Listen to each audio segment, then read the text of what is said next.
പാലാ വിട്ടു കൊടുക്കലും തീർത്ത് പറഞ്ഞിട്ടുണ്ട്. എനിക്ക് ഒരു സംശയമില്ല. കടുത്തുരുത്തിയും വിട്ടു കൊടുക്കുകയില്ല.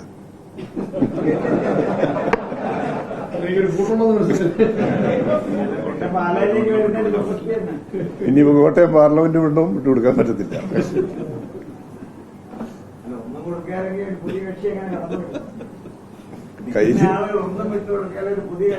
അത് തിരുവഞ്ചൂർജി പറഞ്ഞ പോലെ ഒറ്റാലിക്കിടന്നും പോയി വടക്കുന്ന് വന്നു പോയെന്ന് പറഞ്ഞ സ്ഥിതിയിലാണ് ഇപ്പൊ നിൽക്കുന്നത്. ആരെങ്കിലും ബന്ധമുണ്ട് എന്തെങ്കിലും പ്രയോജനം മുന്നണിക്ക് ഉണ്ടാവണ്ടേ?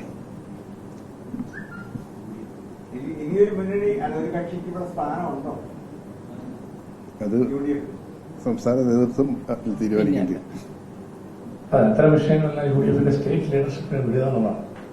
അത് ഞങ്ങൾ ഇപ്പൊ കോട്ടയം പാർലമെന്റ് മണ്ഡലത്തില്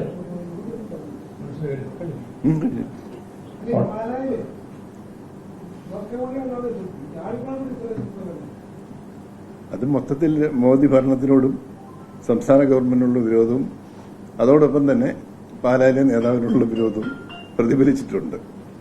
ഈ 100-100 മാർക്ക് കിട്ടിയെന്ന് പോസ്റ്റർ അടിച്ചപ്പോഴേ ഞാൻ കണക്കൂട്ടിയതാ ഇത് തോറ്റം. MP ഫണ്ട് ചെലവാക്കിയതിന്റെ കാര്യം പറഞ്ഞിരിക്കുന്നത്. പിന്നെ 4500 കോടി രൂപയുടെ വികസനം 5 കൊല്ലം കൊണ്ട് കൊണ്ടുവന്നു. എവിടെയാ കൊണ്ടുവന്നു? എവിടെയൊന്നും ചൂണ്ടിക്കാണിക്കാവോ? ഏതെങ്കിലും സ്ഥലത്ത് നടത്തിയ വികസനത്തെ പറ്റി MP ഫണ്ട് MLA ഫണ്ട് ചെലവാക്കാനാണെങ്കിൽ ഏത് കോമ്പനം കൊണ്ടിരുത്തിയാലും മതി. കാശ് മേടിക്കുക, വരുന്നവന് എഴുതി കൊടുക്കുക, ചെറിയ ചെറിയ വഴികളോ മറ്റു കാര്യങ്ങൾ അങ്ങനെയുള്ള കാര്യങ്ങൾ ചെയ്യുക. ഇത് കഴിഞ്ഞൊന്നുമില്ലല്ലോ.